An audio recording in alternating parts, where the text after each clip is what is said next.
Շնորհակալ ենք 1918 թվականի մայիս ամիսը հիշեցինք, եթե խորհրդային տարիներին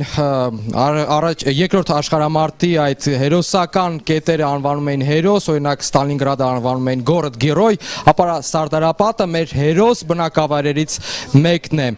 20-րդ դարի առաջին ավարերը։ Մենք այստեղ ենք Սարդարապատ համայնքում, այդ հիշատակված ճակատամարտը այստեղ մոտակայքում է տեղի ունեցել, դա կհիշենք, վստահենք, հարգելի մասնակիցներ, սա այո եւ ոչ հերոստանախագիծն է, մենք դարձյալ հանդիպում ենք այս համայնքի բնակիչների հետ, արդեն դահլիճային պայմաններում, հուսով ենք այստեղ քննարկումը նույնպես բավական ակտիվ կընթանա, սարդարապատցիներին էլ խոսք կտանք հենց սկզբից էլ։ Խնդրեմ,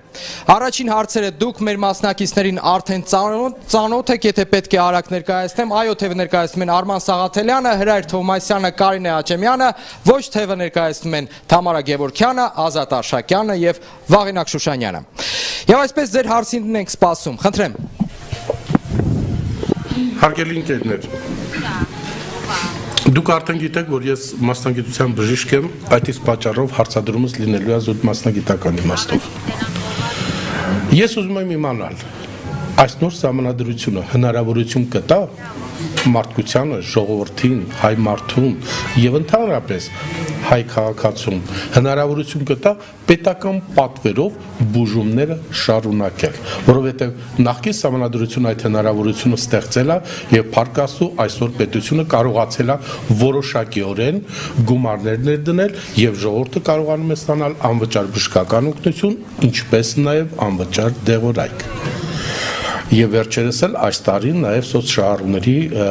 աշխատանքը մենք կատարեցինք նորից պետական պատվերի շրջանակներում։ Ես ուզում եմ հասկանալ, այսօր սահմանադրությունը կտա այդ իրավունքները, այդ հնարավորությունները, թե ոչ։ Շնորհակալ ենք։ Շնորհակալություն։ Պարզ է, սկսենք այո թևից։ Շնորհակալություն, սա դերերս են հոդվածներից է, որը դժվար է բաժանել, թե այոն ինչ ասում, ոչ ինչ ասում, որտեվ մի նորմա, որ ուղղակի պետք է դրա մասին խոսել եւ բարձրաձայնել։ Շնորհակալություն, արդից օգտվելով պարոն Բաբլյանին շնորհակալություն եմ հայտնում, որտեվ սա այն դեպքն էր, որ իր մասնագիտական, այսպես հետևողականություն ցուցաբերեց այս նորմի թե ձևակերպման, թե ամրագրման առումով, ինչ որ պահեր կար, որ երբ որ մենք փորձում ենք հիմնավորել, որ գիտեք, իշ դա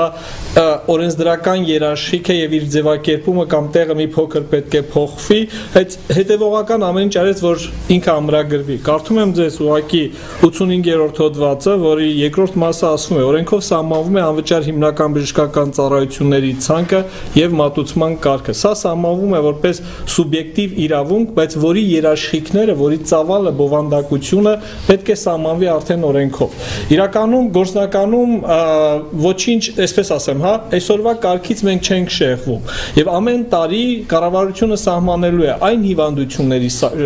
ցանկը, այն դեղամիջոցների ցանկը, այն սուբյեկտների ցանկը, որոնք օգտվելու են այս անվճար բժշկական օգնությունից։ Բայց այնուամենայնիվ մենք ունենք նաև այլ նորմեր, այսինքն բնակչության առողջության պահպանում, բարելավման ծրագրերի իրականացումը, արդյունավետ եւ մատչելի բժշկական սպասարկման պայմանների ստեղծումը, այսինքն բացի ամենամյա այս ծրագրերի հաստատումից, սա պետք է լինի պետության քաղաքականության հիմնական նպատակը։ Եթե մենք ասում ենք մարդը, նրա հիմնական իրավունքներն ու ազատությունները բարձրագույն արժեք են, բնականաբար կյանքի իրավունքը, առողջության իրավունքը որպես դրա հիմնական մաս, պետությունը ամեն տարի պետք է իրականացնի ծրագրեր։ Այդ այսպես եթե փորձեմ մի փոքր շեղվել սահմանադրությունից, կարծում եմ, որ ինչպես այս փուլում պետությունը փորձեց պետական ծառայողների համար այդ պարտադիր բժշկական ապահովագրման ինստիտուտը ներմուծել,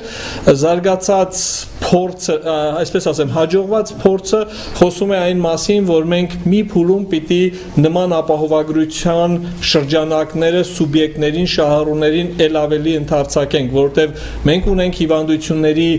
տեսակներ, բուժումների տեսակներ, որոնք բավականին ծախսատար են եւ ոչ միայն ավելի ցածր սոցիալական խմբերին մատչել չեն, նույնիսկ միջին եւ միջինից բարձրերին էլ մատչելի չեն։ Եվ միայն նման ծրագրերով է, որ պետությունը կարող է իր համաֆինանսավորմամբ, իր մասնակցությամբ փորձի այդ համահարթեցման միջոցով այս խնդիրները լուծել, որը արդեն առողջապահության ոլորտում քաղաքական կառավարության խնդիր է եւ ամեն տարի կառավարությունը պետք է բերի եւ ազգային ժողովին ներկայացնի թե այդ ոլորտում ինչ է իրականացվել։ Այսինքն որպես օրենսդրության մակարդակում երաշխիք հստակ ինքը սահմանված է, բացի դրանից սահմանված է պետության քաղաքականության նպատակ, այն ինչ որ ես քիչ առաջ ասացի։ Շնորհակալություն նաեւ ձեզ, որ մասնագիտական, այսպես հետևողականություն եք ցուցաբերում եւ կոնկրետ հարցնում եք թե այդ ոլորտում ինչ փոփոխություն է նախատեսվում։ Ոչ թե արձագանքում եմ։ Պետության կարևոր խնդիր եք բարձրացնում, պարոն Թովմասյանը ասաց, որ այստեղ բացի սահմանադրական նորմ լինելուց պիտի օրենքներով կարգավորվի, ուղղակի ես կուզենայի, որ հավելենք, մասնագետները շատ հաճախ դրա մասին բարձրաձայնում եւ խոսում են, որ անվճար բուժօգնությանը զուգահեռ մենք խոսենք որակյալ բուժօգնության մասին եւ կարծում եմ սա կարևոր խնդիր է հասարակության համար, սա բուժօգնության եւ բուժ սպասարկման համար, որտեղ անվճարը շատ լավ է, բայց որակյալը շատ կարևոր է։ Դեվ այնպես չլինի, որ անվճարը հանկարծ ոչ որակյալ տեղափոխենք եւ սա մեզ համար խնդիր կլինի։ Այս խնդրի մասին այսքանը, եթե հարցեր կան, ավելի լավ կլինի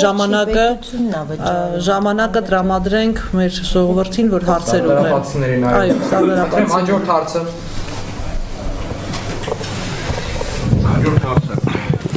Որպես հողի սեփականատեր ես ուզում եմ իմանալ նոր սահմանադրության մեջ գյուղատնտեսության ոլորտում կլինի ապահովագրական ընկերություններ պետության կողմից հովանու, պետության բյուջեից կախված, որպեսզի կարողանա գյուղացուն կարկուտի ցրտահարությունից ապահովագրական ձեռք մեկնելու համար։ Նա որ ասում եք փորձեցի այսպես մտաբերել կամ հիշել, հա, որևէ սահմանադրություն, որքան որ ես ծանոթ եմ, երևի աշխարհի 100-120 երկրի սահմանադրությունների ծանոթ եմ, այդ հարցերը սահմանադրության կարգավորման առարկա չեն։ Այսինքն դրանց մասին, որ պետությունը ապահովագրական, այս սա է իրականացնելու, սա այդպիսի հոդվածներ որպես չկան դրանք, ասել ոչ ուզում եմ ասել որպես կանոն չկան, բայց նրանք ընդհանրապես չկան, որտեղ դրանք սահմանադրության կարգավորման առարկա չեն։ Դա կառավարության խնդիրն է գյուղատնտեսության ոլորտում եւ ձեռնարկատիրական գործունեության ոլորտում, թափես ռիսկերի ապահովագրման, ռիսկերի գնահատման համատեքստում պետք է այս ամբողջը դիտարկել։ Կարող եմ ուղղակի ասել, որ գյուղատնտեսության ապահովագրությունը շատ ավելի մեծ ռիսկայնություն է պարունակում հենց ապահովագրողների կողմից, քան թե ասենք նույն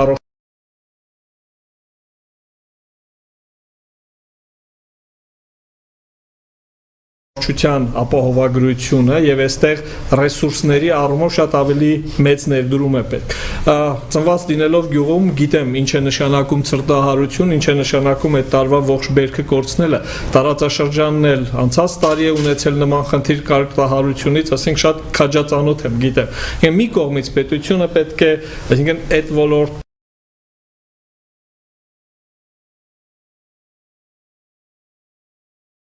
իր վրա մասամբ վերցնի, ասենք հակակարգտային կայաններն են, այդ ոլորտում աշխատանքներ կատարի, մյուս կողմից պիտի այսպես ձևակերպեմ, նպաստի կամ բարենպաստ միջավայր ստեղծի, որ այդ ոլորտի տնտեսվարող սուբյեկտների համար բարենպաստ պայմաններ ստեղծվի, որ իրենք սկսեն աշխատել։ Այսինքն ապահովագրական ընկերություններին ինչ արտոնություն կլինի, ինչ խրախուսումներ կլինի, պետության մասնակցության ինչպիսի տիպ կլինի, որպեսզի մենք կարողանանք դա անել։ Գյուղատնտեսության ոլորտը աշխարհի բոլոր երկրներում ինքնուրույն զարգացնել իր բավականին դժվար է եւ կամ ինքը պետությունից դոտացիաներ է ստանում, դա շատ տարածված է եւ եվրոպական երկրներում, Միացյալ Նահանգներում կամ պետությունը հրաժարվում է գյուղատնտեսություն ընդհանրապես հարկելուց։ Հիմա մենք գնացել ենք երկրորդ ճանապարհով, թեպետ ժամանակին ստանձնել ենք պարտավորություն, այդ թվում համաշխարհային բանկի արչեւ, որ պիտի գյուղատնտեսությունը հարկվի, բայց հաշվի առնելով հենց այս գործոնները, պետությունը այս փուլում էականորեն ձեռնպահ է մնում գյուղատնտեսության հարկումից։ Գյուղատնտեսության ոլորտում, չասեմ, նոր տեխնոլոգիաների ներդրումը, ավելի բերքատվության բարձրացումը, մեկ միավոր հողակտորից ավելի մեծ եկամուտներ Անալը սա իրոք կառավարության խնդիրն է։ Ինչպես անել, ինչպես դրանք բարելավել, ինչպես նպաստել կոոպերացիաների ստեղծմանը, ինչպես անել, որ ավելի մեծանա այդ ամբողջը, որտեղ եթե հողակտորները փոքր են, եթե արտաքին շուկա հելնելը դժվար է, ապա պետությունը այստեղ իրոք անելիքներ ունի։ Հիմա այս ամբողջը նաև այս ոլորտում պետության քաղաքականության կարևորագույն էլեմենտներից մեկը վերջինիս հաշվետվողականությունն է։ Ինչպես մյուս ոլորտներում նաև այս հարցում կառավարությունը պարտավոր է լինելու իր ամենամյա ծրագիրը մշակել, դա ներկայացնել ազգային ժողովին եւ 1 տարին անցնելուց հետո հաշվետվությամբ հանդես գալ, թե այդ ոլորտում ինչ է արել, ինչն է սխալ արել, ինչը չի արել եւ դրա պատճառները որոնք են եւ հաջորդ տարվա համար մատնանշի իր անելիքները։ Շնորհակալ ենք, արձագանքում է ոչ թևը։ Մենք պետք է սկզբից երևի քննարկեինք եւ սոցիալական ծառայությունների առողջապահության հարցում, եւ կրթության, եւ գյուղատնտեսության հարցերում մենք ունենք երկու բաղադրիչ։ Մեկը կուտակված հարստությունը, որ ունի մեր պետությունը, եւ դրա բաշխումը։ Այսինքն, եթե մենք չունենք հարստություն, չունենք փող, առողջապահությանը փող չենք կարող տալ որևէ ձևով։ Եթե մեր պետության վարչարարությունը, այդպես ասեմ, կառավարությունը, իշխանության թևերը լավ չեն աշխատում, մենք չենք կարող որևէ ձևով աջակցել մեր գյուղատնտեսությանը։ Այսինքն չկա աշխարհում որևէ երկիր, որը չի օգնում գյուղատնտեսությանը։ Առավել եւս Հայաստանի համար չափազանց կարեւոր է, հայ գյուղացին միայն մթերք արտադրող չի։ Մենք դա պետք է իմանանք։ Հայաստանի Հանրապետության քաղաքացիները գյուղում ապրող, նրանք միայն գյուղ մթերք արտադրող չեն։ Դրանք մեր հայրենակիցներն են, դա հեքիաթներ են, դրանք երազներ են։ Դա մեր լեզուն է, մեր բարբառն է, մեր երգն է, մեր պարն է, մեր սովորություններն են, ավանդություններն են։ Այսինքն մենք չենք կարող ոչ էֆեկտիվ որևէ տնտեսություն համայնք, որը չի կարողանում մեծ շահույթ ստանալ, եկամուտ ստանալ, դա փակել, ինչպես հիմա անում են, միացնում են իրար։ Դուք գիտեք, որ որոշ ոչ հեռանկարային տնտեսություններ կան, որ միացնում են, կանում են խոշորացում։ Ես կարծում եմ, որ սկզբից պետք է գանք նրանից, որ հարկավոր է ունենալ էֆեկտիվ, լավ կառավարություն, որը լավ է կառավարում, հայթայթում է ռեսուրսներ, ու հետո դա բաշխվում։ Անպայման պետք է Հայաստանի գյուղը պարտադիր չի համաշխարհային բանկի կամ համաշխարհային այդ կառույցների բանաձևի մեջ խցկել, ասել, որ մենք գյուղատնտեսություն հարկում ենք։ Եթե պետք է կհարկենք, բայց կողքից պարտավոր ենք ապահովել ինֆրաստրուկտուրան, պարտավոր ենք ապահովել ճանապարհները, պարտավոր ենք ապահովել ջրանցքները, պարտավոր ենք ապահովել նաև նոր տնկիների մատակարարումը, պարարտանյութի մատակարարումը, վառելիքի մատակարարումը։ Այսինքն դրանք արվում են հատուկ ձևով, որպեսզի չխախտենք կանոնները։ Ուրեմն մենք պետք է ձևը գտնենք։ Ձևը գտնել է պետք, բայց երբ որ մենք փաստի առաջ ենք կանգնած, որ բերքը հասել է, մարդը աճեցրել, բերքը մնացել է, պետությունը չգիտի ինչ անի։ Ես մի քիչ առաջ դահլիճում ասացի, որ պետությունը շինարարներին օգնելու համար վարկ վերցրեց մեծ գումար։ Ես կարծեմ նույնիսկ մոտ $500 միլիարդ վարկ վերցրեց եւ շինարարներին օգնեց։ Ես կարծում եմ, որ այս տարի օրինակ որոշ գումար պետք է պետությունը վարկ վերցներ, ճարեր, տար գինեգործներին, նրանք դա կարողանային վճարել գյուղացիներին, այսինքն մեխանիզմ կա, կառավարման ձև կա, ընդհանրապես չկա չլուծվող խնդիր, լուծողը պետք գտնել։ Եթե կա խնդիր, ուրեմն լուծող կգտնվի։ Այդ թվում եւ առողջապահության պետք է ապահովարագրություն լինի։ Պետք է ֆոնդեր լինեն համահայկական։ Եթե մեր մոտ հնարավոր չի դա անել մեր նավթի, անտառների, լճերի, մեծ գետերի արկայությամբ ինքպես որոշ երկրներում, եթե դա մենք չունենք, մենք ունենք ուրիշ ռեսուրսներ։ Այդ ռեսուրսները պետք է աշխատացնենք, որպեսզի Հայաստանի բնակիչը, Հայաստանի քաղաքացին առողջ լինի, կիրթ լինի։ Հայ գյուղացին մնա իր գյուղում։ Թող դա լինի հատուկ արտադրված գյուղատնտեսական մթերք, հատուկ խաղող, որը Ֆրանսիայի այսինչ ռեստորանում են ուտում։ Ես ասում եմ, որ ես ունեմ ծանոթներ, որոնք հատուկ պատվերներ են ստանում։ Կարելի է, պետք է կազմակերպել, իսկ եթե չոր դնենք, ասենք, քեզ հողը տվել ենք, գնա ոնց ուզում ես, ինչ ուզում ես արա, դա անթույլատրելի է։ անթույլատրելի է։ Ես կարծում եմ, որ խորամանկ այդ խոպոպիկներով գնալ ասել դու գյուղացիներ մենք ձեզ բան չկա, պետք է պայման։ Օրինակ ես հիշում եմ ժամանակին Պորտուգալիայում այդպիսի մի բան եղավ, պետությունը ամբողջ անասնագլխականակը գյուղացիներից գնեց։ Բայց մի պայմանով, ասեց որ էլ չանեք, մեզ պետք չէ այլևս ցլիկ։ Պորտուգալիա պետությունը ցլիկ չի ուզում արտադրել։ Ձեր ունեցած ցլիկները մենք գնում ենք։ Դուք հետո դա ինչ ուզում եք արեք։ Փողը տվեցին։ Կամ ես գիտեմ, որ Իսպանիայում նարինջը առան։ Ինչ որ երկրամասերում ես իմ անունը չեմ հիշում, այդտեղ ամբողջ նարինջը պետությունը առավ։ Որտեղ հակառակ դեպքում սնանկանում էր, քայքայվում էր տնտեսությունը։ Ես կարծում եմ, որ մեր պետությունը պետք է ես գյուղատնտես չեմ եւ ոչ էլ տեղի մասնագետ եմ։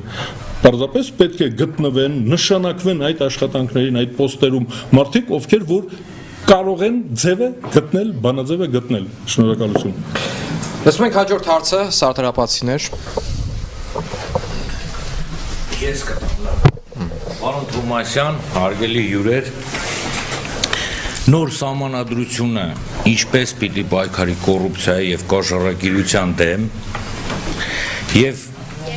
նման գործող սահմանադրությունը գործող, որ հիմա ունենք, ինչու չի պայքարում։ Կոռուպցիան ցանկացած երկրի ոնց ասեմ ցեցի նման մի բան է, հենց մի քիչ փափուկ ասեմ, էլի, որ քայքայում է, ճիշտ եմ ասում, եթե չեմ սխալվում։ Ինչպես պիտի պայքարեն կոռուպացված չինովնիկների դեմը։ Մի քիչ քաղաքական էր, բայց թե Բացարձակ բավական քաղաքական փաստաթղթ է, իրավաբանական չի։ Իրավաքաղաքական։ Մի անգամ երբ որ բավականին բարձր պաշտոն ունեի, մի հարցազրույցի ժամանակ ասացի հանեցին այդ մասը, ես ասի կաշառք վերցնողը թուրք է, թող ներող լինեն, բայց դա թուրքություն է։ Ես որտեվ ասի ինչ էր, տեսեք, որտեվ ասի եթե ինչ էին էլի, այդ նրանք ինչ էին ուզում էին ջլատել իմ երկիրը, ուզում էին պառակտել, ուզում էին որ թույլ լինի իմ երկիրը, դա էր։ Հիմա կաշառակերությունը այդպիսի երևույթ է։ Ցավոք սրտի որքան մարդկությունը կա, այդքան էլ այդ երևույթը կա։ Որոշ պետությունների, որոշ ազգերի հաջողվել է դրա դեմ արդյունավետ միջոցներ գտնել, դրանք չենք ասում, որ վերացել են, բայց դրանք այնքան փոքր են, որ իրենք որակական որևէ նշանակություն չունեն։ Հիմա այստեղ երկու կարևորագույն բան կա։ Առաջինը,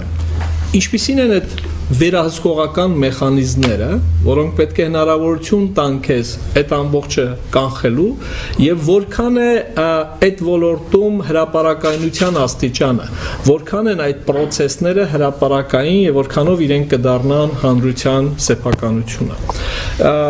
Սա երկրորդ եւ որքանով է քո օրենսդրությունը, այսպես ասեմ, հակակոռուպցիոն,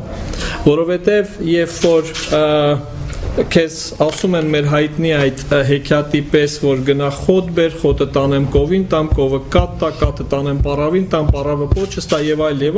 եւ դու ստիպված ես այստեղ էլ մի ծանոթ գտնել, երկրորդում գտնել, երրորդում գտնել, չորրորդում գտնել։ Առաջի խնդիրը, որ օրենսդրությունը այդ կոռուպցիոն բոլոր ռիսկերից պետք է հանել։ Պետք է ազատվել այն վիճակից, որ գնա տեղեկանք բեր, որ քեզ տեղեկանքա պետք, որը մեր իրականությունում շատ պարզ է։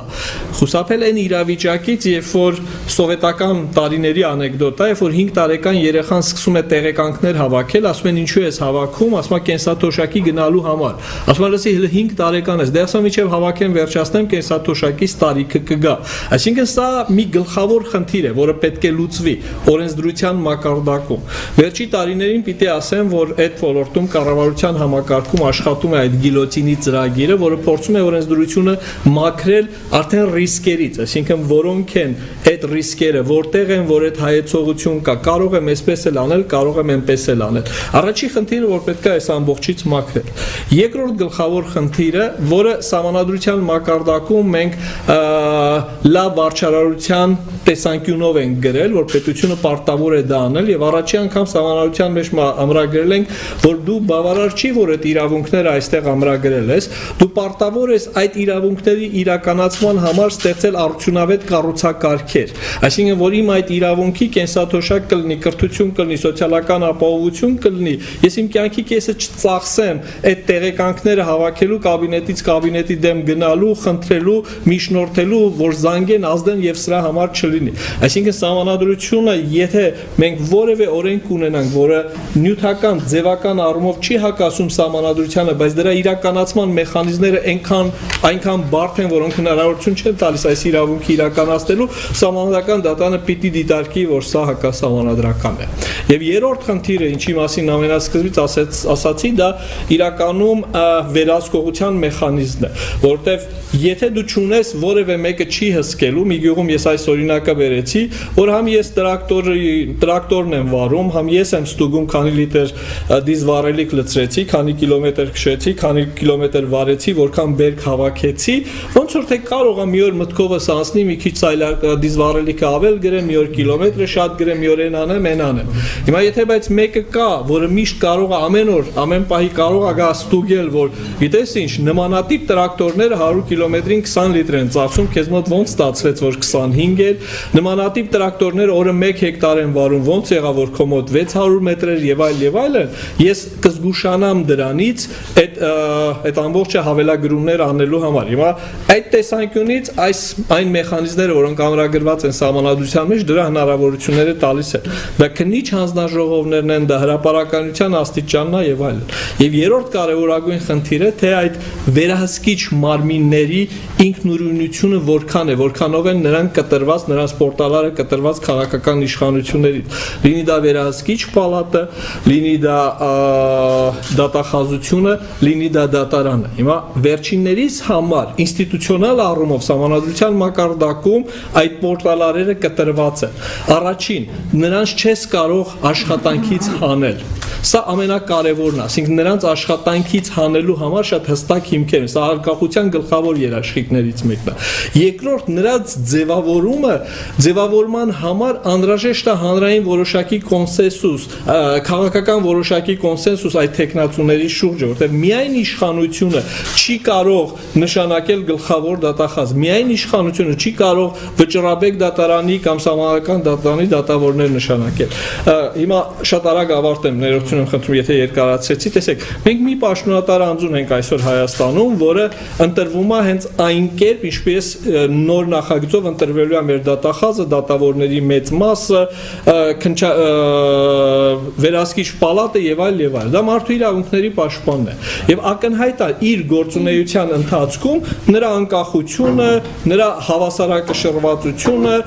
նրա օբյեկտիվությունը եւ այլն։ Կարող ենք մի մասը չհամաձայնվել, բայց ընդհանուր մոտեցումը հենց այդպիսին է։ Ինչու՞, որովհետեւ այդ պաշտոնատարանց ընտրվել է 3/5-ով։ Իր համար շատ հստակ է, որ եթե ինքը միայն գովաբանի իշխանությանը, չտեսնի իշխանության թերությունները, վեր չհանի իշխանության թերությունները մարդու իրավունքների պաշտպանության ոլորտում, հաջորդ անգամ ինքը այլևս չի ընտրվի, որտեղ ընդդիմությունը չի աջակցի իրեն ընտրվելուն։ Հիմա ինստիտուցիոնալ առումով, մեխանիզմների առումով այս սահմանադրությունը, կրկնում եմ, շահեկանորեն ավելի բարձր է, բայց ասել, որ այս նախագիծը ընդունենք, այդ երևույթը մեզանից վերանալու է, ցավոք սրտի ես նման բան չեմ կարող ասել, որովհետև սա անհրաժեշտ, բայց ոչ բավարար պայման է այդ խնդիրների լուծման համար։ Այդ խնդիրները շատ բազմաշերտ են եւ բազմակայլ են վերջնական նպատակին հասնելու համար։ Շնորհակալություն ոչ թևից Վաղինակ Շուշանյան վատառողջության պատճառով ես կպատասխանեմ ձեր հարցին։ Ուրեմն կոռուպցիայի դեմ պայքարի ամենալավ ձևը դա պատասխանատվությունն է, այսինքն յուրաքանչյուր կոռուպցիաներ դա իշխանություն ունեցող մարդն է։ Պետք է իմանա, որ ինքը, եթե այսօր չէ, վաղը աշխատանքից ազատվելու է ու կանգնելու է դատարանի առաջ։ Աշխատանքից ազատվելը պարտադիր է, այսինքն ռոտացիա է կոչվում դա։ բոլոր իշխանությունում գտնվող մարդիկ պետք է իմանան, որ 4 տարի հետո առավելագույնը բացառիկ դեպքերում վերընտրվում է, եթե կոռուպցիաներ չի, եթե լավ է աշխատել, մենք համոզվել ենք, որ նա լավ է աշխատում, կոռուպցիայի մեջ չկա, մենք վերընտրում ենք նրան։ Ուրեմն, եթե մարդը գիտի, որ ինքը մի քանի տարի հետո ազատվելու է, ու անկախ դատարանը, գոյություն ունի անկախ դատարան առաջ կանգնելու է, ուրեմն կոռուպցիան կպակասի, կհասնի նվազագույնի։ Ընդհանրապես կոռուպցիան, որ ասում են, չի վերանում, այդպես չի։ Կոռուպցիաներ կան, բայց նրանք բռնվում են։ Նրանց գտնում են, հալածում են։ Դա սովորական գողություն է։ Գողեր միշտ կան, բայց նրանց բռնում են, պատժում են։ Հիմա ես ասում եմ, մեր սահմանադրությունը, որ մեզ առաջարկված է, սա հենց սկզբից ենթադրում է, որ կոռուպցիաները անպատիժ են մնալու։ Կոռուպցիաները մեր մոտ էս իրանք են գրել, իրենց համար են գրել։ Ընդհանրապես ես մի քանի անգամ արդեն ասել եմ, ժողովուրդ, ինձ իմ ծանոթ իրավաբանները, մի խումբ իրավաբաններ իրարից անկախ առանձին խմբեր, արդեն նյութեր են պատրաստում այս ստեղծագործության համար, ովքեր որ սա նախաձեռնել են ու գրել են, դրանց դատի տան, որովհետև մի խումբ մարդիկ յուրացնում են իշխանությունը, եթե սա անցկացնեն։ Հիմա տեսեք ինչ է գրված 4-րդ հոդվածում։ Իշխանությունների բաժանման եւ հավասարակշռման սկզբունքը։ Ուրեմն բաժանել եւ հավասարակշռել։ Հակակշիռ, այսինքն մի այլ իշխանություն, օրինակ դատական անկախ իշխանությունը բացառված է, որովհետև հակակշիռ նշանակում է, որ ձեր կողմից ընտրված մի ուրիշ իշխանություն, որը ձեզ է հաշվետու։ Նա իր աշխատանքի համար հաշվետու է ժողովրդին։ Այս սահմանադրությունը հանում է ժողովրդին։ Ժողովուրդը ընտրում է ազգային ժողովը խոպոպիկներով, հանգույցներով նշանակում է բոլորին, վարչապետին, նախագահին, ազգային ժողովի նախագահին է ընտրում, դատախազին, դատավորին, ինչ որ կազմակերպությունների, նույնիսկ հասարակական կազմակերպությունների առաջարկությամբ էլի ինքն է հաստատում դատավորներին, այսինքն ամբողջ իշխանությունը կուտակվում է մի մարմնի ձեռքում, այդ մարմինը ազգային ժողովը այնպես է անելու, գրված է այստեղ, որ հանկարծ իրան ձեռք տվող չլինի, կայուն մեծամասնություն է ունենալու, ինքը օրենք է ընդունելու, իր նշանակած մարդիկ դա կատարելու են։ Ես մի քանի տեղ դա ասել եմ, որովհետև հոբելյանական տարի է։ 2015 թիվը հոբելյանական է, սրանից ուղիղ 800 տարի առաջ այս հարցը բարձրացել էր։ Անգլիացիները այս հարցը բարձրացրեցին 800 տարի առաջ։ Թագավորը ինչ ուզում անում էր։ Անգլիացիները հավաքվեցին, ասացին հակակշիռ իշխանություն պետք է ստեղծենք, որպեսզի թագավորը ինչ ուզի չանի։ 800 ամյակն է այս տարի։ Ուրեմն հակակշիռ նշանակում է անկախ, բոլորովին անկախ, ժողովրդի կողմից ընտրված մի այլ իշխանություն։ Դա կոչվում է հսկիչ։ Մեզ առաջարկում են այստեղ 93 էջի վրա գրված է իշխանության բաժանման, ես դա ասում եմ իշխանությունը մեր մոտ դա կարկանդակ է, գաթայա մեծ։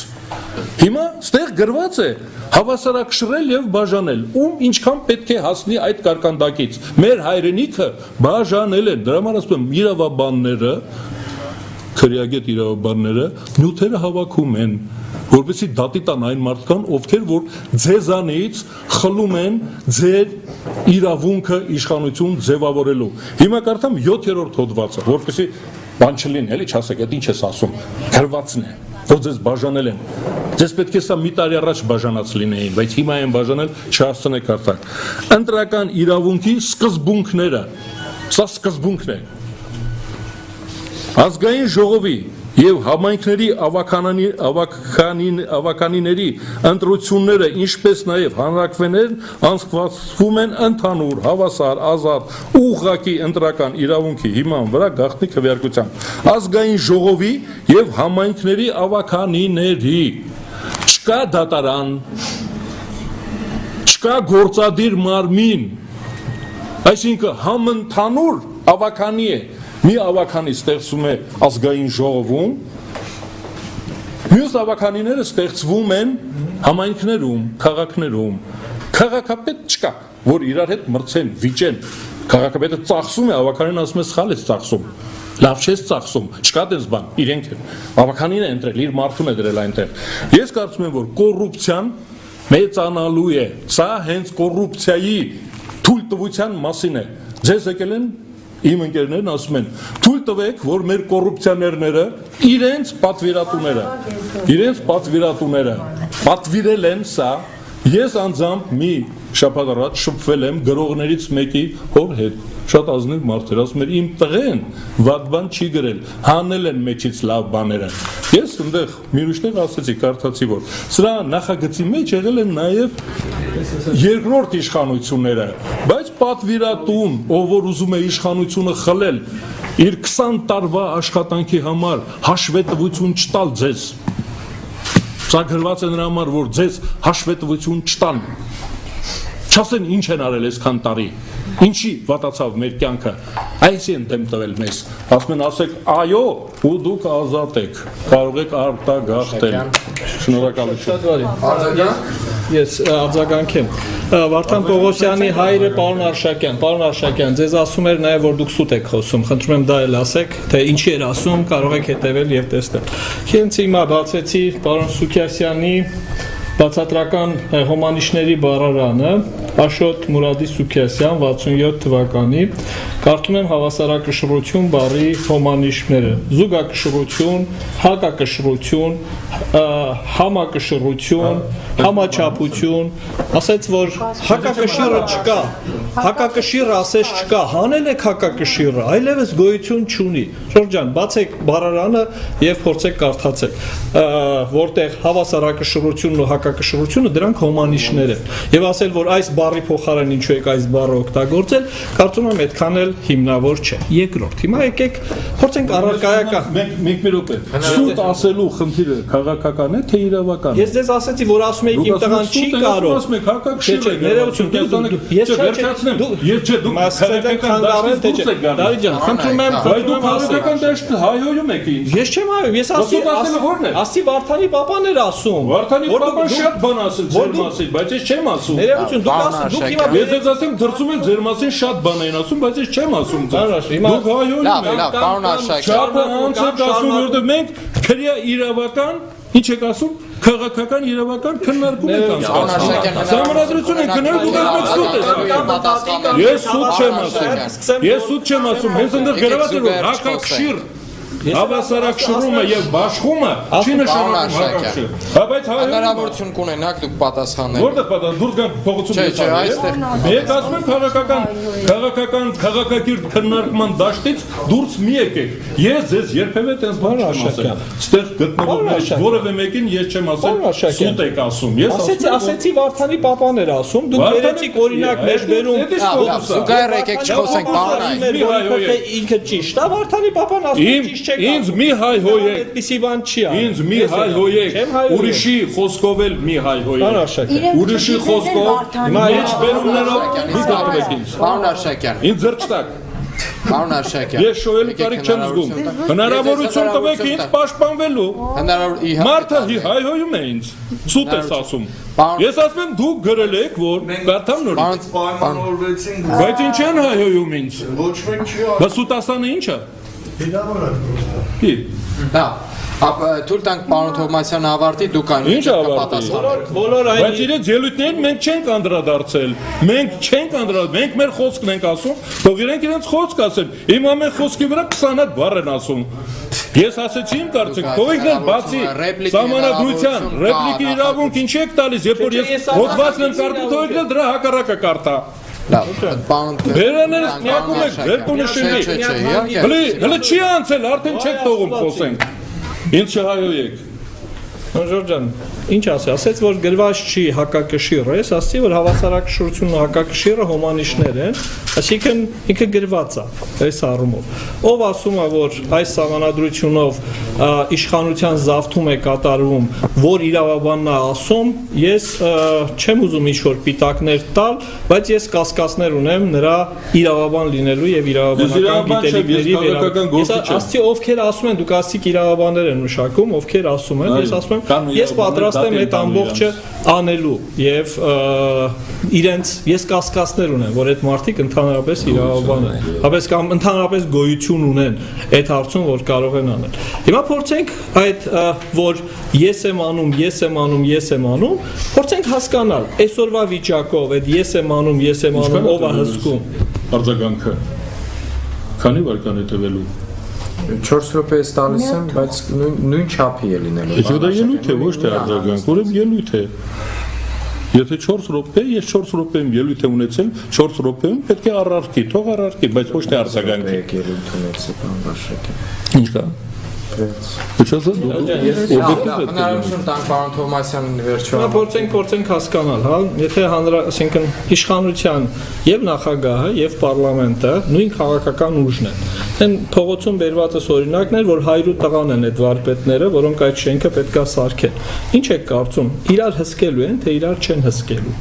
Թե իրենք նույնն են, իրանք իրար հսկելու անհրաժեշտություն չունեն։ Հիմա ասում ենք, լավ, բացի այն, որ մենք կառավարությունն ենք եւ նաեւ հանրապետության նախագահն ենք, հիմա տեսնենք, թե այդ վերահսկողները ովքեր են եւ իրենք ոնց են ձևավորվում։ Ես ընդհանրապես խոսում եմ ինստիտուցիոնալ մակարդակով։ Ասում ենք վերահսկիչ պալատ։ Ինքը նշանակվում է այս երկուսից մեկի կողմից, հա, պալատի նախագահ, պարլամենտ անդամներին նախագահ։ Ասում են գլխավոր դատախազ։ Եթե ես պարլամենտում ունեմ հարաբերական մեծամասնություն, ես իրեն կարող եմ նշանակել։ Ասում ենք դատավոր։ Այդ դատավորներին բոլորին նշանակում եմ էլի այն քաղաքական մեծամասնությունը, որը այդ հարաբերական մեծամասնությունը ունի։ Ասում ենք դատավորներին աշխատանքից հանել այն արդարադատության խորհուրդն է, որը էլի ձևավորվել է այս մարդկանց կողմից։ Այսինքն այստեղ իրար վերահսկելու որևէ բան չկա, որտեղ բոլորը այս համակարգը թույլ է տալիս, որ այս բոլորը ձևավորվի մի քաղաքական ուժի իշխանության կողմից։ Պլյուս, ասում ենք իսկ ընդդիմությունը ինչու չի ստեղծում քննիչ հանձնաժողովներ, գնա այդ ամբողջը ստուգի եւ դարձնի հանրության սեփականությունը, իշխանությունն էլ իմանա ով է իր իշխանությունը, ինչպես նրանց պատժի։ Հիմա մենք ասում ենք, գլխավոր դատախազ եք ուզում նշանակել։ Դուք մեծամասնություն եք, սա բավարար չի, ում ուզեք չեք կարող բերել։ Պետք է բերեք այնպիսի մարդ, որ ընդդիմության մի հատվածը համաձայն լինի ձեզ հետ, որ հենց իրեն նշանակենք։ Չեն համաձայն, կգնաք ուրիշին կբերեք, այնքան միջև մենք համաձայնություն կգանք։ Նույնը վերաբերվում է, չէ, բայց դուք չեք էլ կարող նրան հանել, որտեղ դուք ձեր փոքր այդ մեծամասնությամբ 50% պլյուս 1-ով չեք կարող իրեն հանել։ Նույնը վերաբերվում է դատավորին, նույնը վերաբերվում է բարձրագույն դատական խորհրդին եւ այլն։ Հիմա սրանց մեջ տարբերություն կա թե չկա։ Պլյուս հիմա մենք ունենք դատարանների նախագահներ, որոնք պաշտոնավարում են, ասենք 20-25 տարի նշանակվելուց մինչև իրենց լիազորությունը 65 տարին լրանալ։ Դատարանի նախագահը հոգեբանորեն ընկալվում է, որ ինքը այն մյուս դատավորների ղեկավարն է եւ երբեմն նրա կողմից տրվող, այսպես ասած, խորհուրդները կարող են ընկալվել կամ ընկալվում են ոնց կուզեք դա ընկալեք, որ ղեկավար ցուցումներ են։ Մենք հիմա ասում ենք, կներեք, դատարանի նախագահները նշանակվում են 3 տարի ժամանակով այդ դատարանի կազմից եւ 3 տարի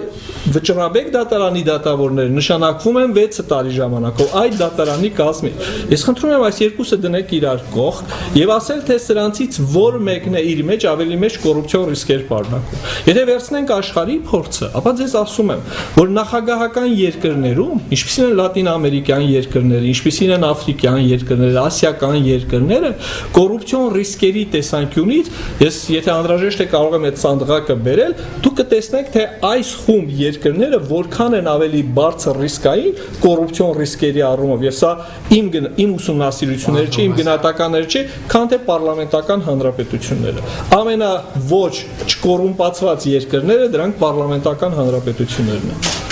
Վարման կարգի վերաբերել ես մի նախադասություն պետք է ասեմ, որը մարդը հարց տվեց, պատասխանեց այոն, պատասխանեցի ոչը։ Հետո այոն նորից մի այդքան խոսեց։ Ես ասում եմ, սա անարդարացի է, ժողովուրդ։ Մեկը 2 անգամ է հարցին պատասխանում, մեկը մի անգամ։ Ամբողջ սահմանադրությունը դրա մասին է։ Խոսում եմ, ասում են, դու սոտ ես ասում։ Բայց ո՞նց դուք չնկատեցիք, որ ինքը դրա մասին խոսեց 2 անգամ, ես մի անգամ։ Հիմա ես երբ որ վրթովում եմ, դա արդարացված է թե չէ։ Մի անգամ դու պատասխանի, մի անգամ ես պատասխանեմ։ Երկու կողմն էլ Ասում եմ, դե մենք իշխանություն ենք, դու ոնց ես խոսում։ Ես իշխանություն չեմ, ես իշխանություն եմ։ Կիսա, բայց ինքը իրան կարծում է թե եթե ինքը իշխանություն է, իսկապես հնարավորություն ենք տալի հավասարաչափ ժամանակ։ բայց ոնց տվեցիք, հարցը տվեց, երկու պատասխան եղավ։ Երրորդ պատասխանը ով ինչի պետք է տա։ Երկու պատասխան, Դուք էլ Այս դա նշանակում է երկու անգամ Մենք պինգ-պոնգ չենք խաղում, մենք ունենք ասելու բան, ասում Այս համանadrությունը ամբողջությամբ տեց բանա։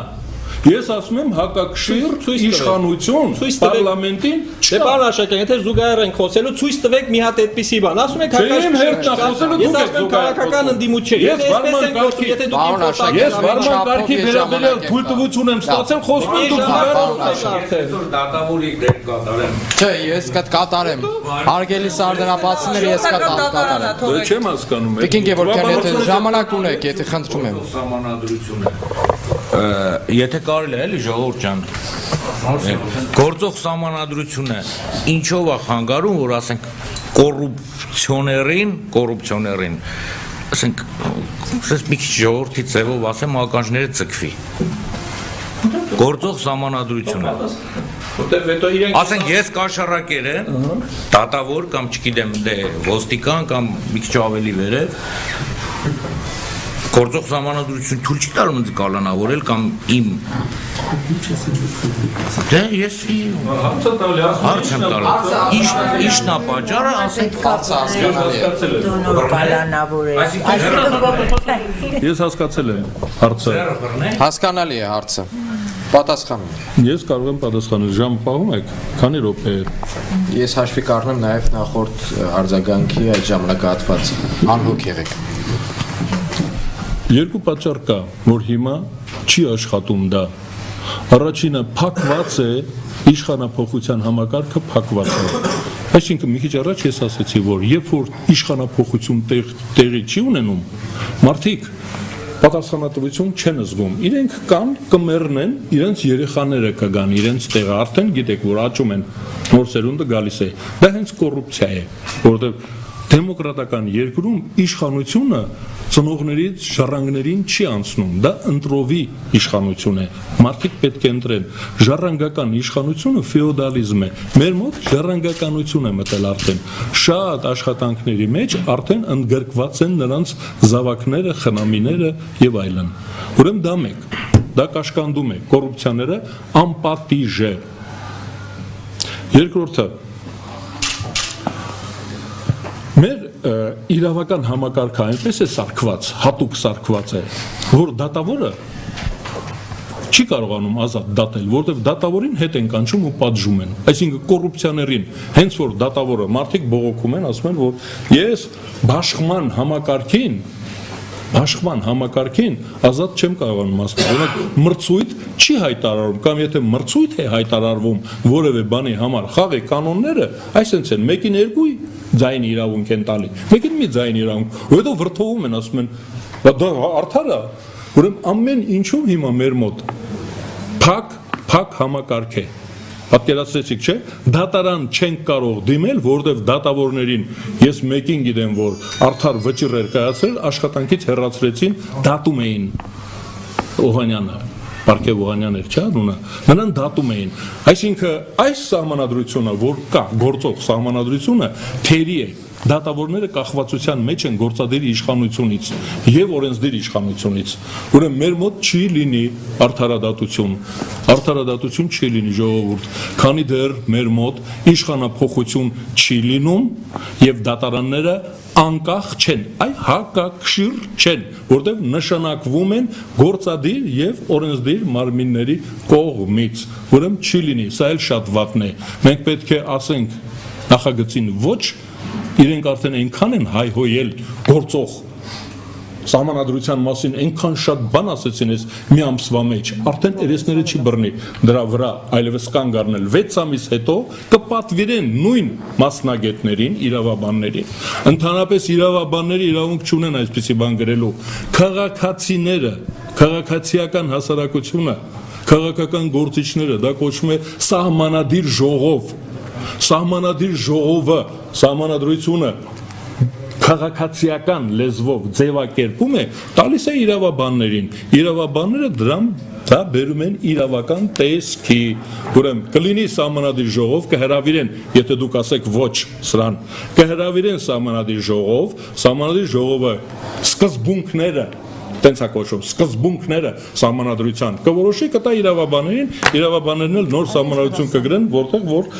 դուք այդ հարցը չեք տա, կոռուպցիա չի լինի, գողություն կլինի։ Գողությունն բռնում են։ Բարի երեկո նորից սիրելի ժողովուրդ, որտեվ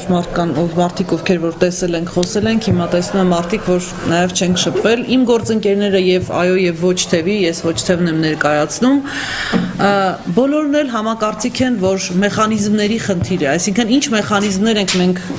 գործի դնում եւ երկրորդ հարցին, որ ուզում եմ ամեն դեպքում խոսենք եւ սրան էլ անդրադառնանք, դա մարդկային որակն է։ Ես մի հատ դեպք եմ ուզում ձեզ պատմել կյանքից, երբ որ աշխատանքի եւ սոցիալական հարցերի նախարարությունում որպես փոխնախարար էի աշխատում ու նոր էի,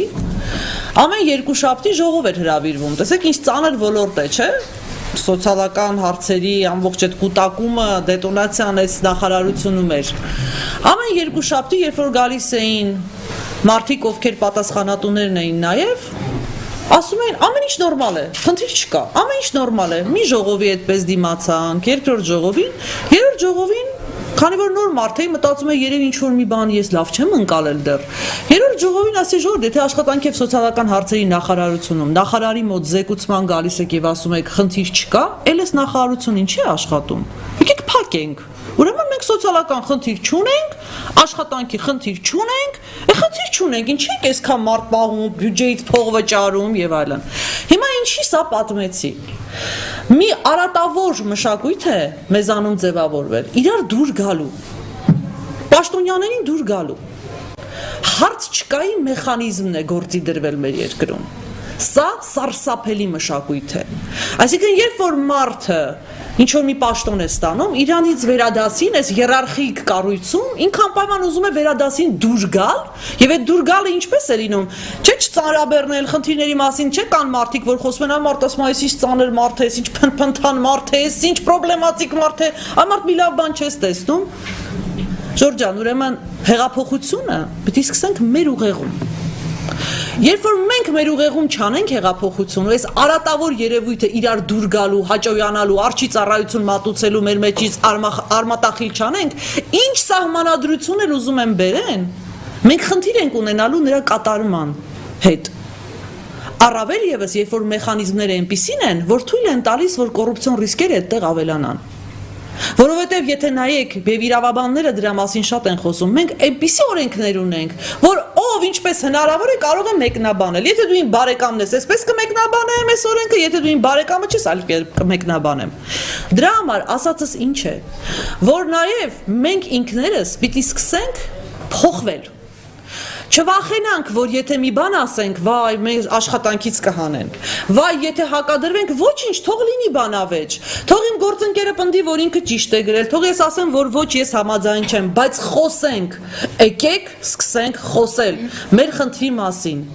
Անկամ շատ գյուղերում մենք երբ որ հանդիպում էինք, երբ որ տեսախցիկները անջատվում էին, մարդիկ այնպիսի խնդիրներ էին բարձրացնում եւ բարձրաձայնում, որ երբ ասես լավ, ինչի՞ չես խոսում, ես ասում եմ, որ աշխատանքս կորցնեմ։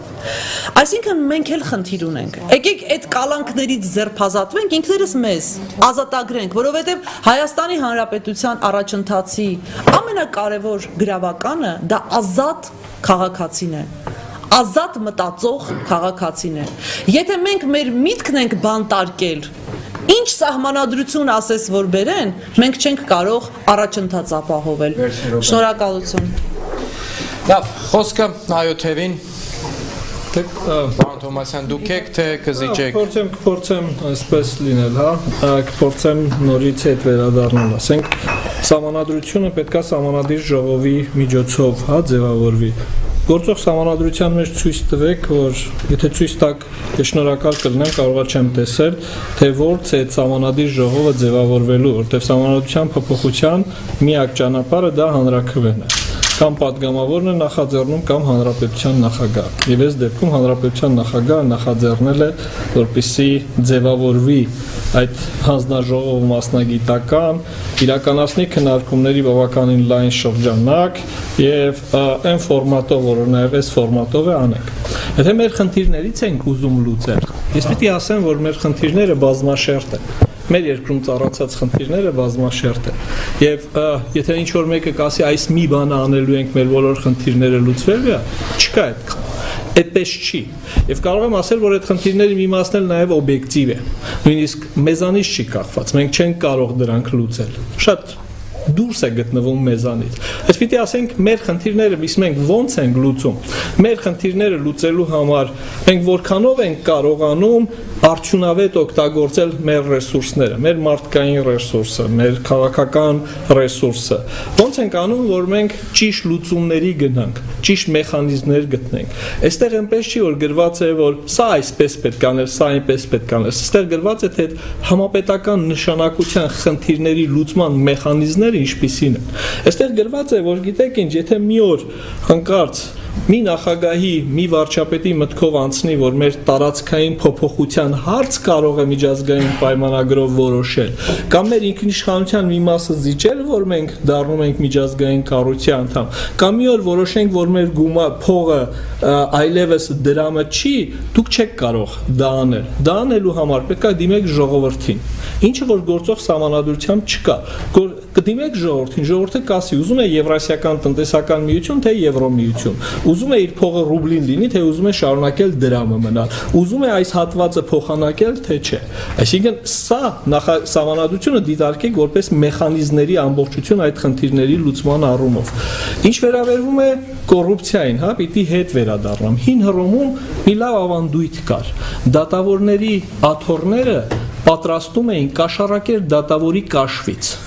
Բայց այնտեղ էլ չկարողացան դա վերացնել։ Ցավոք սրտի, չկարողացան անգամ այդ միջոցներով չկարողացան։ Այսինքն մարդկությունը հայտնի է դրա դեմ ցանկացած ձևերով, եղանակներով դրանց պայքարը։ Եվ ասել այս մի նորմը գրեցինք փոխվելու է, այս մի նորմը գրեցինք չի փոխվելու, այդպես չի։ Ես ասում եմ, որ ինստիտուցիոնալ առումով այս գործող սահմանադրությունը չունի այդ արդյունավետ մեխանիզմները։ Կարող ենք ասել բարի կամք դրսևորելու դեպքում լավ աշխատելու, պիտի ասեմ, որ արվել է։ Պիտի ասեմ, որ միջազգային մի շարք ցուցանիշներով մեզանում կոռուպցիոն ռիսկերի աստիճանը փոքրացել է, այսինքն համեմատած 10 տարվա առաջվա, 15 տարվա առաջվա, բավարար է, ոչ բավարար չի։ Այդ տեմպերը գոհացնող են, ոչ գոհացնող չի։ Մենք պետք է թռիչքաձև զարգացում կատարենք, անենք դա, բայց դա կրկնում եմ, մի քայլանի կոմբինացիա չի։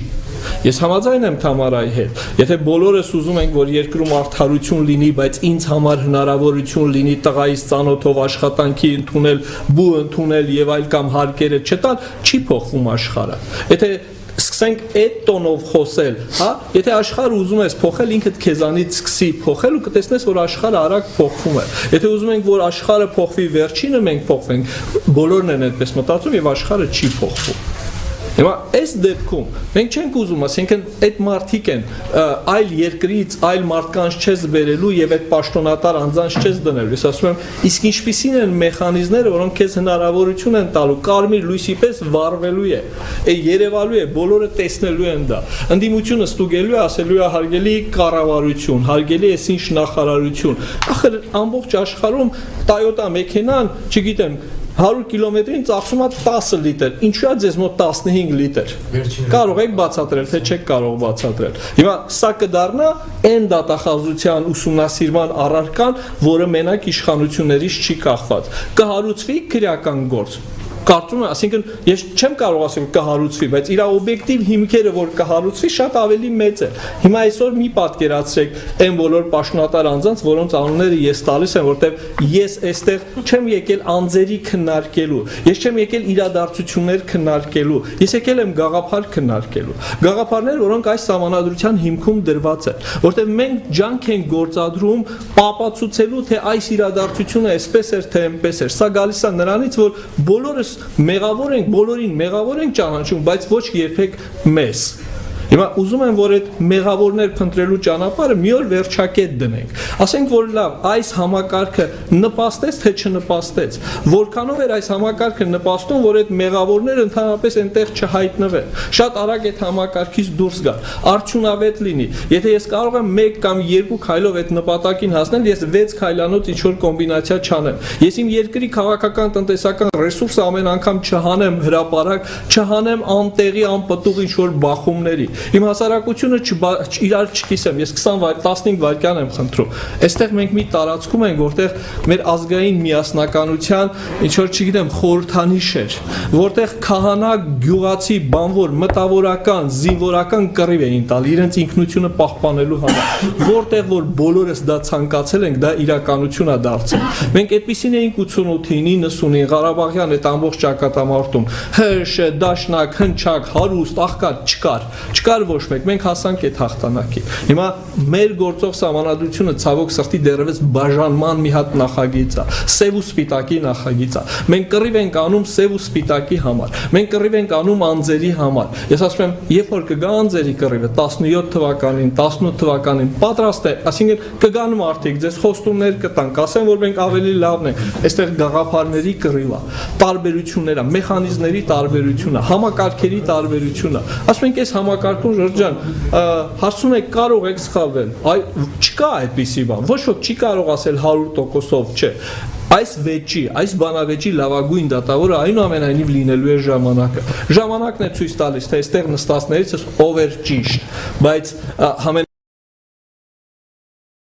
Այն դեպս այն ինչ պատկեր, որ մենք ունենք, այն խնդիրները, որոնք տանք, կան ժամանակակից իրավական քաղաքական մտքի արդյունքում սա է եղել։ Ես դեմ եմ այս նախագծին, որտեղ այն ներկայացրել է մի մարդ, որին ես չեմ սիրում, դրա համար ես դեմ եմ, այսպես հայրենիք չենք կառուցում։ Այսպես իրար ինադու բաներ չենք անում։ Կտրվեք ով է ներկայացրել, ինչ է ներկայացրել, նայենք ինչ է գրված։ Տեսնենք սա մեր դարդին դարման է, թե դարման չի։ Ում ինադու եք ես գրել։ Բոլոր նրանց, ովքեր չեն ուզում իմ երկիրը շատ ավելի լավը լինի։ Չեղավեց։ Բոլոր Չանցավ։ Չանցավ դուք որոշեցիք, որ չանցավ։ Այս նախագիծը, ասենք, որպես մի նախագիծ, մի տարբերակ, գրվել է շատ ավելի շուտ։ Իր տարբերակները շրջանառության մեջ եղել են շատ ավելի շուտ։ Երբ որ Հրայր Թովմասյանը ուսանող էր, փորձագետ էր իշխանությունների հետ էլ իշխանության մաս երբեք չէր կազմում, այդ փուլում չէր կազմում։ Փառք Աստծո, կա եւ հոդվածներ, կան եւ հրապարակումներ, կա համացանց, կարող եք նայել։ Եվ այդ ժամանակ էլ Հրայրը չէր տեսնում, թե սա իշխանության կամ ընդդիմության համար է։ Այսօր մի քանի անգամ ասել եմ, երբ որ սրանից 5 վայրկյան 200 տարուց ավել առաջ Միացյալ Նահանգներում սահմանադրություն էին գրում, իրենք չէին մտածում դա Բուշի համար են գրում, Օբամայի համար էին գրում, թե Քլինտոնի համար էին գրում։ Գրում էին ավելի լավ երկիր ունենալու համար։ Ասում եք սարդարապատցիներին իհարկե։ Քանի որ դուք եք գրել, ես չգիտեի, որ դուք եք գրել։ Ես ուզում եմ, Պարոն Թոմասյանը մասնագիտական հանձնաժողովի անդամ է։ 1990 ես 9 անդամներից մեկն եմ եղել։ Ես շնորհակալ եմ հանձնաժողովի բոլոր անդամներին, որոնք մասնակցել են։ Ես հաճախակի հանդիպում եմ որոշակի հոդվածներում հետեւյալ ուրեմն բարակապակցությունը։ Անմիջապես դրանից հետո պատգամավորը անձեռնամխելիության այդ հոդվածի մեջ կա 96-րդ հոդվածում եւ ես հանդիպեցի նաեւ դատավորի կարգավիճակը նորից այնտեղ գրված է անմիջապես դրանից հետո։ Ես ուզում եմ հասկանալ, ինչ է նշանակում անմիջապես դրանից հետո։ Բժշկագիտության մեջ օրինակ կա այսպիսի մի հասկացողություն, թարմը վերք անվանվում է 6-ից մինչև 12 ժամ վերքերը։ Դրանից հետո արդեն վերքերը համարվում են ուշացած վերքեր։ Ես ուզում եմ հասկանալ, անմիջապես դրանից հետո ինչքան ժամանակն է դա, որովհետև դրանից առաջ գրվում է 72 ժամ իրավունք ունեն դատավորին կալանքի վստահել սահմանադրական դատարանի նախագահին իհարկե նախորոք զգուշացնելով եւ այլն եւ այլն։ Հիմա այս անմիջապեսը միգուցե այստեղ ժամանակ դրվեր, թե դա ենթաօրենսդրական ասենք նորմերով է կարգավորում, ես չգիտեմ, ես ուզում եմ հասկանալ։ Շնորհակալ եմ, որ նաև նման հարցեր է հետաքրքրում անկեղծ, շատ ուրախ եմ։ Անմիջապես հետևյալն է, ասենք հանցագործության կատարման մեր դատավարական օրենսգրքերը, քրեական դատավարությունը հստակ սահմանում է։ Ասում է, եթե դա կատարել ես, ֆիքսվել է, որ դու կատարում ես եւ դու անմիջապես իր ձեռքը բռնել ես, կամ ինքը տվյալ տեղից դիմել է փախուստի, դու իրան հետապնդում ես, միջև իրան բռնելը։ Մոտավորապես այսպես շատ հենց մոտավորության ոչ իրավաբանական հա լեզվով ոչ 12 ժամ։ Տեսեք, եթե 12 ժամ ես իրեն շարունակել եմ հետապնդել, հա ինքը մեքենայով գնում է, այս 12 ժամ պայմանական եմ ասում, 12-ը երևի որ ես իրեն հետապնդում եմ, ապա այո, նաև այդ։ Ինքը կատարել է հանցագործությունը, ոստիկանը ֆիքսում է, որ ինքը կրակեց, ընկնում է հետապնդում է իրեն, ինքը շարունակում է փախնել։ Այո, ես քանի իր հետևից դա կլինի անմիջապես։ Ինքը խոսք այստեղ այն դեպքի մասին է, որ հստակ է իր առնչությունը տվյալ հանցագործության ակնհայտ է այս դեպքում է որ ես կարող եմ դա անել մնացած դեպքերում ես դա չեմ կարող անել մնացած դեպքերում ինձ անհրաժեշտ է լինելու եթե մնացած դեպքերում ինքը ինչ ասեմ բոլոր դեպքերում է ինքը դեռևս կասկածվում բայց ես ուղակի ապացույց ասենք որ ես տեսա որ ինքը արեց ես նման ապացույց չունեմ ես այլ ապացույցների համադրման պետք է փորձեմ հիմնավորել իրեն առաջադրվող մեղադրանքը եւ դրա համար արդեն մյուս ինստիտուցիոնալ երաշխիքներն են սկսում գալ բարձրագույն դատական խորհրդի համաձայնությամբ ես կարող եմ իրեն կալանավորել կամ ես իրեն կարող եմ կալանավորել Սահմանադրական դատարանի եզրակացությամբ դատավորների համար բարձրագույն դատական խորհուրդ Սահմանադրական դատարանների համար այդ եզրակացությունն է եւ ուշադրություն դարձրեք այստեղ մենք դատավորների համար ինքը ունի միայն այսպես ասեմ ֆունկցիոնալ անձեռնամխելիություն եթե ինքը փողոցում որպես քաղաքացի խուլիգանություն է կատարել սպանություն է կատարել եւ այլ ինքը չի օգտվելու այդ երաշխիքներից այդ երաշխիքները միայն որպես դատավոր իր ֆունկցիոնալ գործողությունից բխող գործողության արդյունքում է որ այդ երաշխիքները ինքը ունի մնացածի համար ինքը չունի մնացածի դեպքում ինքը սովորական քաղաքացի է ինչպես ես եւ դուք ասինքն իր դատավարական կարգավիճակը չի տարբերվում մյուսներից Ինչը չեն կարող ասել, ասենք հանրապետության նախագահի համար, որ բոլոր պարագաներում ունի։ Մենք այս դեպքում դա կրճատել ենք դատավորի համար, ինչը Գրեկոյի դա Եվրոպայի խորհրդի հակակոռուպցիոն այդ հանձնախմբի հենց առաջարկություններն էր, որ հնարավորինս փոքրացնել այն անձանց շրջանակը, որոնք ունեն անձեռնամխելիություն։ Պարոն Սաղաթելյան, 1 րոպե ունեք, ուզում եք օգտվել։ Ուղղակի իրավաբանները շատ երկար են պատմում մի բան։ Ես հասկանում եմ, որտեղ այդ հարցը ինձ մոտ էլ է առաջացել։ Անմիջապես է իմ ընկալմամբ այս պարագայում ոչ թե ժամանակի տևողության առումով, այլ իրադարձությունների հերթականությամբ։ Այսինքն այն ինչ տեղի ունենում տվյալ հանցագործությունը կամ դրան հարող որևէ մի բան կատարելուց հետո ժամանակա չէ բայց հերթականության առումով Ոնց միշտ էլ հետո է լինելու չէ հետո բայց այսօր հանցագործություն արեք ես վաղը չեմ այսօր չեմ կարող գալ ձեր տնից ասեմ գիտեք ինչ անմիջապես հետո է դրա համար եմ ասում անմիջապեսը դրան հաջորդող հենց ժամանակահատվածի մասին է ոչ թե տևողության 7-ից հետո լրջանում է Դա ոչ թե շատերի միշտ հարցին նույնիսկ հումոր ժամանակ ունենք, չէ՞։ Մենք այդ հարցի պատասխանը գտնում ենք որ բավարար է, նույնիսկ շատ է։ Շատ լավ, ժամանակ ենք տրամադրում սարդարապատցիներին, լսում ենք հաջորդ հարցը։ Մենք համարձակ պատասխանելու ենք։ Կրակը վերցնում ենք մեր վրա, դուք թեթև զգուշ հարց տվեք։ Մենք կոշտ կպատասխանենք։ Պես օրդորում են եւս մեկ հարց ուղղել։ Կոշտ հարց մենք պատասխան կտանք, դուք մեղմ հարց տվեք։ Տեսախցիկներից այնքան շատ խոսել ենք Ես ավելին եմ դիմում հարցես Ես ուզում եմ իմանալ ինչու ազգային ժողովը ընտրում է 5 տարին 1 իսկ նախագահան 7 տարին Ինչու ազգային ժողովի հետ չի գալիս նախագահան գնում նոր ազգային ժողով ընտրվելուց հետո նոր նախագահ ընտրվելու Այն երկու տարբերությունը հետեւյալն մենք ունենք մի տարբերություն գործողի համեմատ, որ գործողում երկու անգամ անմիջ ինքը կարող էր, այսինքն կարող է 10 տարի պաշտոնավարել, փոփոխություններով մեկ անգամ է եւ 7 տարի։ Ինչու առաջի պատճառը, որpիսի տվյալ նախագահի մոտ չլինի գայթակղություն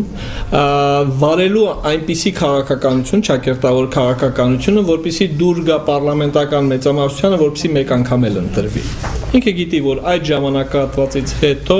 ինքը այլևս նախագահ չի կարող դառնալ։ Սա առաջի պայմաններից մեկն է։ Այսինքն սա միայն նախագահի համար չէ։ Կան նաև այլ պաշտոններ, որտեղ այդ երկրորդ անգամի ընտրության, եթե մենք ինստիտուտ ունենք, այն կարող դիտարկվում է, որ եթե քաղաքական ինչ որ մի ուժից է կախված, ապա այս անձը կարող է այնպիսի քաղաքականություն վարել, այնպես պահել իրեն, որ հաճոյանա այդ ուժին, որ մեկ անգամ էլ ընտրվել։ Հիմա այս դեպքում այդ շանսը վերացված է, որ դու իմացիր, դու միշտ վեր քաղաքական ես, վեր կուսակցական ես, դու համազգային ես, դու քո բոլոր որոշումներում առաջնորդվում ես համապետական համազգային շահերով։ Սա առաջին, երկրորդ Այստեղ այնուամենայնիվ նախագահը ունի զսպիչ դերակատարություն, որպեսզի միշտ ինքը չասոցացվի տվյալ գումարման պարլամենտի հետ, դրա համար իր լիազորությունների ժամկետը որոշակիորեն տարբերվում է, հակառակ դեպքում յուրաքանչյուր գումարման պարլամենտ կունենար իր նախագահը, եւ իրենք կարող էին էականորեն նույնականացվել, որտեղ այդ քաղաքական մեծամասնություն էր։ Իսկ այս դեպքում մենք կարող ենք ունենալ նաեւ պարլամենտ, որ ընդհանրապես նախագահ չի ընտրի իր ողջ լիազորությունների ժամկետում, եւ եթե մենք դիտարկենք իրան, որ այնուամենայնիվ նույնիսկ քաղաքական տարաձայնություններ իրենց մեջ կարող են լինել, որ եթե իրենք նույն քաղաքական ուժն են չկա տարաձայնություն, ապա պարլամենտում ուժերի հարաբերակցության դեպքում եթե ինքը մնում է, ինքը կարող է նաև հակակշռող դեր ունենալ, բայց դրանք էական չեն, դրանք սահմանադրական դատարան դիմելու հետ են կապված կամ որոշակի պաշտոններ նշանակելուց որոշակի զսպաշապիկ լինել։ Պարլամենտական համակարգերում դրանք միշտ տարբեր են։ Պարլամենտի լիազորությունների ժամկետն ու նախագահինը տարբեր են։ Այնինչ հիմա կիսանախագահական համակարգերում միտումը այլ է։ Նույն Ֆրանսիայում ինքը կրճատվեց նախագահի լիազորությունները, հավասարեցվեց պարլամենտի լիազորություններին, եւ ընտրություններն էլ մոտեցվեց իրար, որպեսզի չլինի տարբեր ժամանակներ իրենք չընտրվեն եւ ամեն մեկը մի քաղաքական ուժից չլինի, որտեղ երբ որ իրենք տարբեր քաղաքական ուժերից են, սա իրավաբանության մեջ կոչվում է համակեցություն կամ կոաբիտասիոն, երբ որ իրենք հարմարվում են իրար հետ, որ ինքը հակառակ ուժի հետ պետքա բայց մի սենյակում լինի, մի իշխանության մեջ լինի, ինչը վտանգավոր է, որտեղ ամեն մեկը որոշում է, որ երկուսն էլ առաջնային մանդատ ունեն եւ բախման վտանգը այստեղ մեծանում է։ Դրա համար իրենք փորձում են մոտեցնել, բայց մոտեցնելու դեպքում եթե ընդդիմությունը արդյունավետ մեխանիզմներ չունի եւ այս երկուսը միշտ նույնն են, ապա այստեղ թուլանում է էականորեն այդ վերահսկողական մեխանիզմները։ Սա կիսանախագահական համակարգի հիմնական թերությունն է, երբ որ ասում ենք առանց փոփոխությունների հնարավոր չէ, հանձնաժողովը առաջի փուլում քննարկել է նաև գործող համակարգի, այսպես ասենք, վերափոխումը կամ մոդեռնիզացիան, որի պարագայում այդ հնարավոր բախումային կոնֆլիկտային վիճակներից հնարավոր կլիներ խուսափել, բայց հաշվի առնելով, որ կոնստանտ մեծություններ մենք չունենք, մենք չգիտենք սրանցից ով ինչ քաղաքական ուժ է ներկայացնելու, այդ մեխանիզմներ գտնելը կրկնում եմ, ինքը դառնում է անհնարին։ Սրանով է պայմանավորված եղել, որ պարլամենտական կառավարման մոդել ամրագրելու որոշումը հանձնաժողովը կայացրել է բավականին ուշ, այսինքն քննարկումներից մի 7-8 ամիս հետո։ Երբ որ այն համակարգը սկզբնական մոտեցումը կրկնում եմ եղել է այս համակարգի վերափոխումը կառավարման ձևի շրջանակներում ինչ անել եւ X փուլում, այսինքն ինքը երբ որ պարզ դարձավ, որ բոլոր փոփոխությունների պարագայում հիմնական իր դեֆեկտը ինքը այնուամենայնիվ շարունակում է պահպանել, որոշում կայացվեց, որ անցնել պարլամենտական կառավարման ձևի կամ նախագահային ճիշտ ձևակերպել, նախագահային առաջարկել կառավարման պարլամենտական ձև։ Ոչ թեւը։ Ուրեմն մենք մի քիչ առաջ քննարկում էինք, երևի ուրիշ տեղեր էլ է դա եղել, մենք ասում ենք, որ մեր ընկերներն են ասում, որ կիսանախագահականը ունի մի լուրջ թերություն, կարող է կոնֆլիկտ առաջանալ նախագահի եւ պարլամենտի մեջ, նախագահը ներկայացնի մի ուժ քաղաքական, իսկ պարլամենտը մի ուժի ներկայացուցիչ լինի, նրանց մեջ կարող է առաջանալ կոնֆլիկտ, տարաձայնություն եւ դա կարող է կազմաքանդել կամ պակասացնել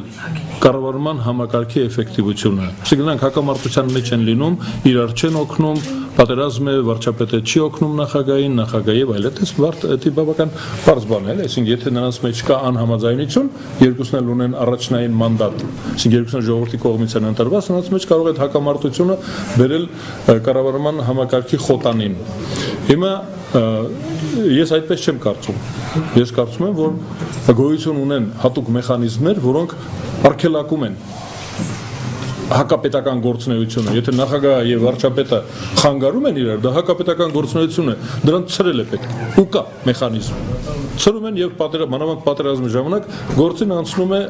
այն ուժը, որը որ լիազորություններ ունի։ Այդպեսի բան չկա, որ իրար գզեն Էջմիածինը գրավեն թուրքերը, դա բան չի կարող լինել։ Բայց հիմա իմ ընկերներն ասում են, որ այդպես պետք է լինի, դրա համար նախագահին հանում ենք, որ ինքը չխանգարի պարլամենտին, ասինքն իշխանությունը կենտրոնանա։ Ես դա իրականում համարում եմ իշխանության ուզուրպացիա, զավթում իշխանության։ Ինչ որ մեզ առաջարկում են։ Հիմա տեսեք ինչ է։ Իրենք դրա դեմ պայքարում են, բայց հենց այդ նույն մեխանիզմը դրել են իրենց համակարգի մեջ, այսինքն նախագահը 7 տարով է ընտրվում, պարլամենտը 5 տարով։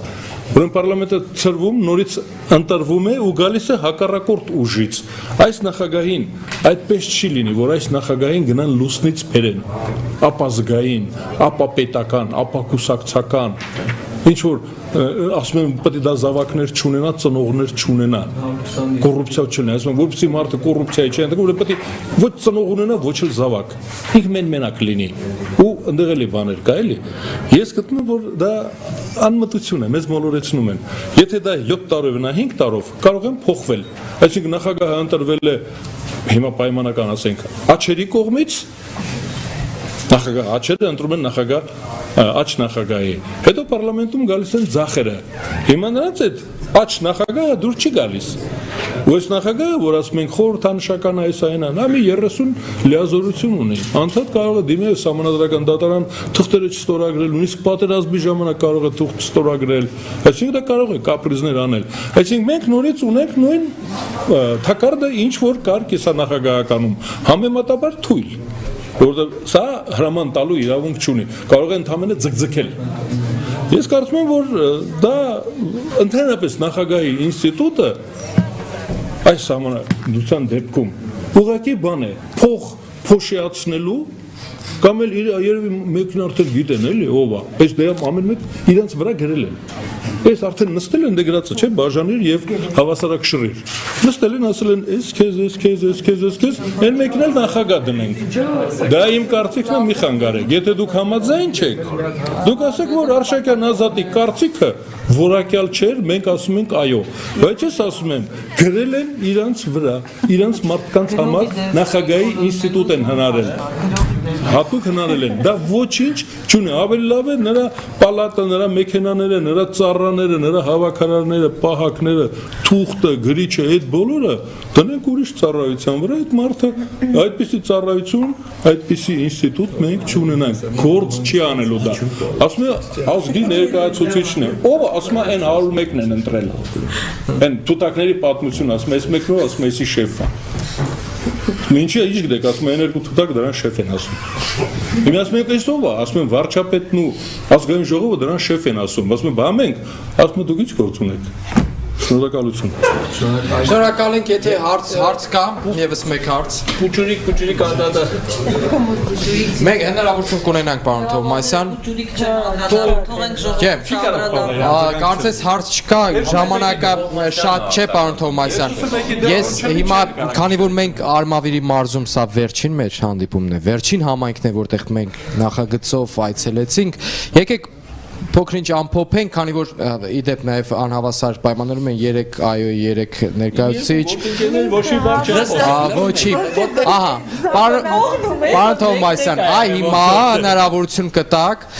յուրաքանչյուրին, քանի որ ասում եմ այսպեսի անհավասարություն է այս բային, դրա համար ես յուրաքանչյուր թևին կտամ 4-ական րոպե, թե ով կխոսի, խնդրեմ, 4-5 րոպե։ Խնդրեմ, չէ։ Ձեզ ատվել, ովքեր չեն խոսել, խոսեք։ Դուք խոսեք։ Ես այոից չեմ, ես ոչ եմ, ես իմ տեղում կխոսեմ, այն էլ ինչպես կխոսեմ, դուք խոսեք։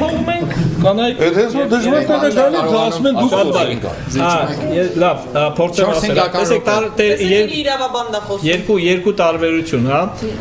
Գործող Սահմանադրությամբ Հանրապետության նախագահը ինքը քաղաքականություն մշակող եւ իրականացնող է, եւ ինքը այո կարող է կոնֆլիկտի մեջ մտնել գործադիրի հետ, եթե իրենք տարբեր քաղաքական ուժեր են ներկայացնում։ Հիշեք 93 թվականին, երբ որ նախագահ Ելցինը կոնֆլիկտի մեջ էր պարլամենտական կոմունիստական մեծամասնության հետ։ Այդ կոնֆլիկտը չկարողացան խաղաղ ձևով լուծել, վերջացավ դրանոկներով սպիտակ տան վրա կրակելով։ Հիշեք Վրաստանում այս նույն վիճակը, երբ որ վարչապետ դարձավ Իվանիշվիլին, նախագահ Սաակաշվիլին դեռևս շարունակում էր։ Դադարեցրեցին նախագահի գազամատակարարումը, չգիտեմ, ավտոմեքենայի սպասարկման փողերը հանեցին,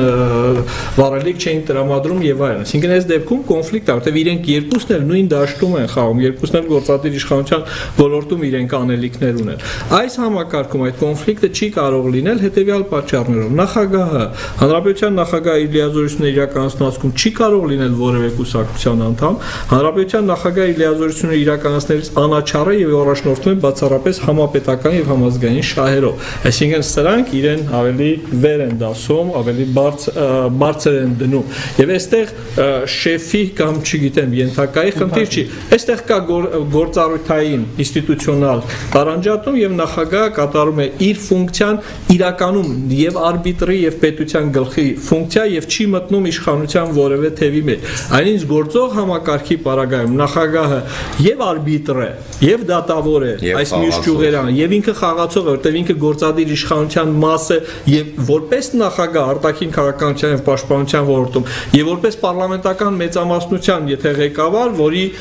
այդ մեծամասնության կողմից ձևավորվել է կառավարությունը։ Այսինքն հենց այս կոնֆլիկտների լուծման նպատակով է, որ այս համակարգ մենք անցում ենք կատարել այս համակարգին։ Ես շնորհակալ եմ արմավիրցիներից, իրոք ինձ համար նման կերպ զրույցը, նման վերլուծությունները ես բացառապես հաճույք եմ ստանում, որ կարող եմ իմ մասնագիտական գիտելիքները օգտագործել եւ այդ վերլուծությունները կատարել, որտեղ մենք ունեցել ենք հանդիպումներ, որ էմոցիաներն են տեղիք տվել եւ այսպես տրամաբանությունը, բանական մոտեցումներ իրենց տեղերը զիջել են եւ ես հուսով եմ, շնորհակալ եմ այո թիմին, որ առավելագույնը արվեց, ասենք սա մեր հանդիպումներից այն էր, որը ինձ համար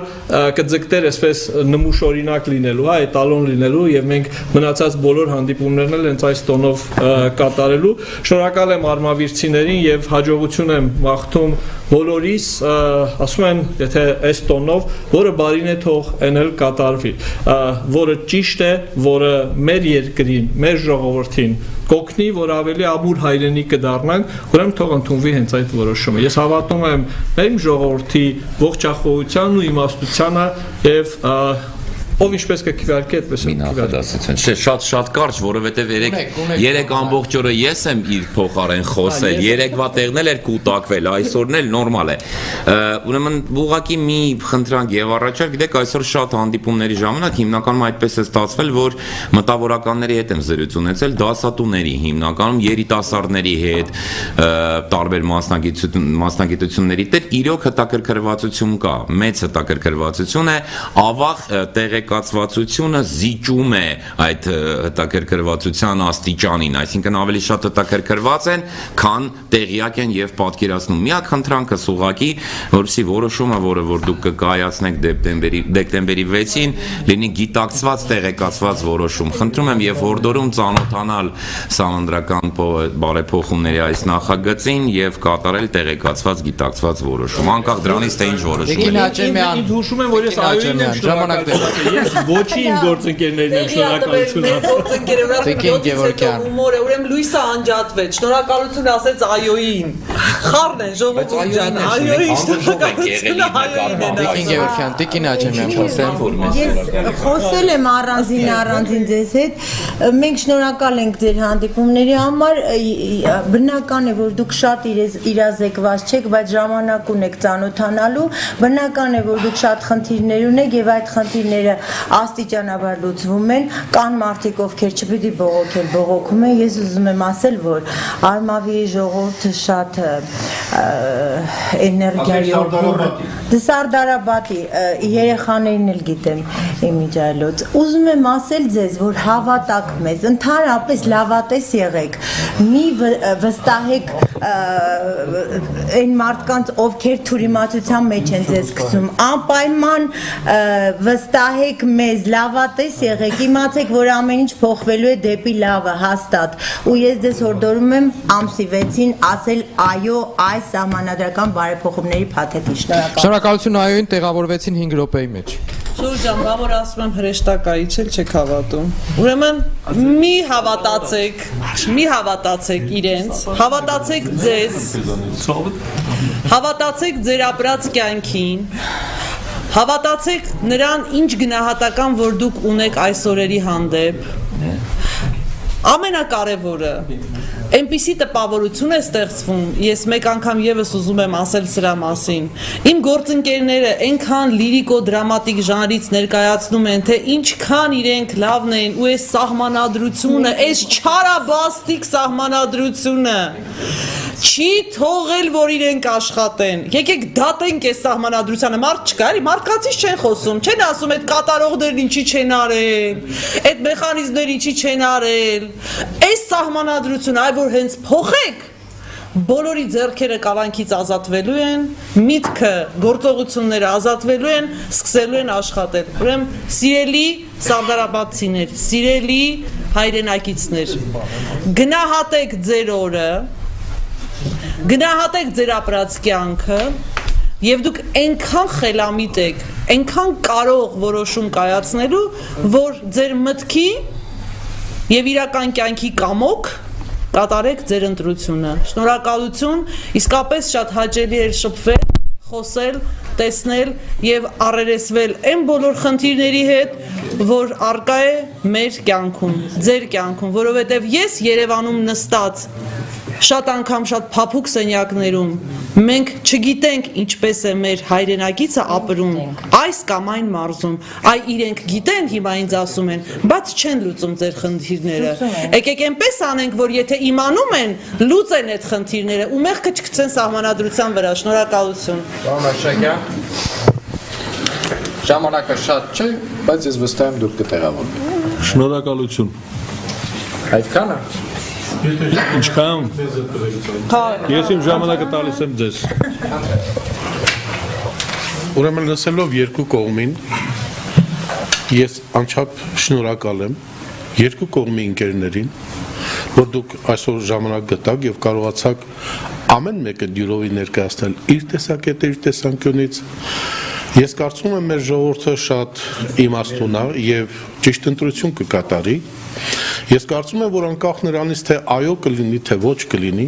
մենք բոլորս մի նպատակ ունենք՝ կառուցել հայրենիք, ստեղծել Հայաստանի Հանրապետությունը ավելի ամուր,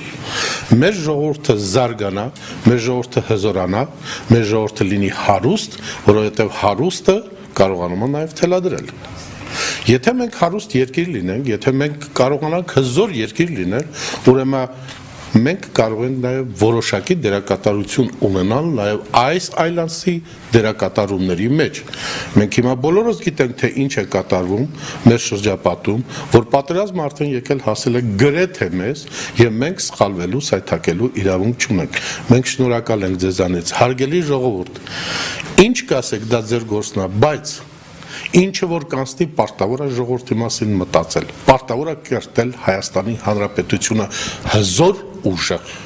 եւ ամեն մեկս պետք է երջանիկ լինենք, երբ մեր կողքին մենք տեսնում ենք երջանիկ մարդիկ։ Եթե իմ կողքի հարևանը լավ չի ապրում, ես երջանիկ չեմ։ Շնորհակալ եմ բոլորից հետ, անչափ։ Շնորհակալ ենք, սա հերոս բնակավայր է, սա Սարդարապատն էր, Արմավիրի մարզում մեր վերջին հանդիպումը, առջևում Կոտայքի մարզն է, կհանդիպենք։